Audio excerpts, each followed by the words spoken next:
The greatest medicine of all is teaching people how not to need it. If someone wishes for good health, one must first ask oneself if he is ready to do away with the reasons for his illness. Only then is it possible to help him. Everyone has a doctor in him or her, we just have to help it in its work. The natural healing force within each one of us is the greatest force in getting well. Our food should be our medicine. Our medicine should be our food. But to eat when you are sick is to feed your sickness. If you are not your own doctor, you are a fool. Make a habit of two things: to help, or at least to do no harm. All disease starts in the gut. Health is the greatest of human blessings. The natural healing force within each one of us is the greatest force in getting well. The physician treats, but nature heals. It's far more important to know what person the disease has than what disease the person has. Leave your drugs in the chemist's pot. If you can heal the patient with food. Wherever the art of medicine is loved, there is also a love of humanity.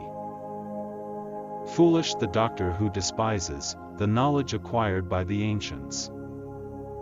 Just as food causes chronic disease, it can be the most powerful cure.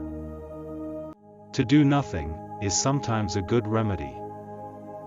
A wise man ought to realize that health is his most valuable possession. If we could give every individual the right amount of nourishment and exercise, not too little and not too much, we would have found the safest way to health. We must turn to nature itself, to the observations of the body in health and in disease to learn the truth. Physicians are many in title, but very few in reality. Cure sometimes, treat often, comfort always. Walking is a man's best medicine. Everything in excess is opposed to nature. That which is used develops.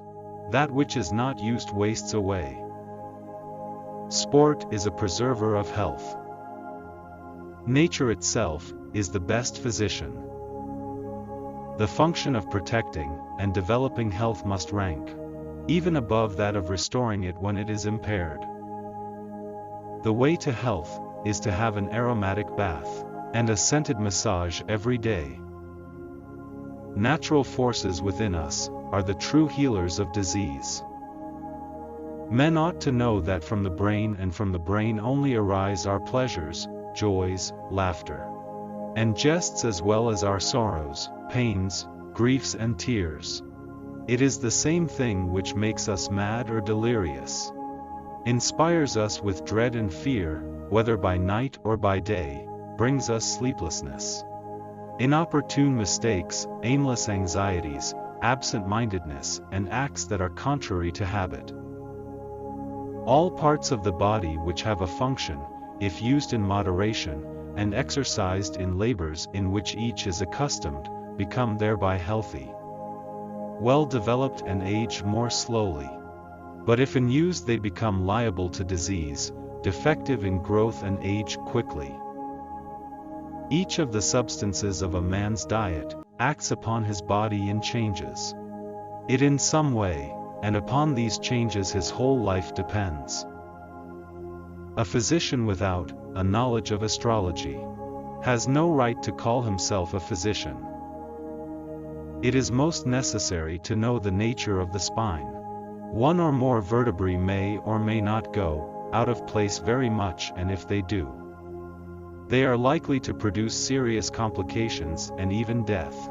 If not properly adjusted, many diseases are related to the spine. Sleep and watchfulness, both of them, when immoderate, constitute disease. The natural force within each of us is that greatest healer of all. Rest as soon as there is pain. To really know is science, to merely believe you know is ignorance. The wise man should consider that health is the greatest of human blessings. Let food be your medicine. The patient must combat the disease along with the physician. Get knowledge of the spine, for this is the requisite for many diseases. It is better to be full of drink than full of food. Where there is love of medicine, there is love of humankind. Healing in a matter of time, but it is sometimes also a matter of opportunity.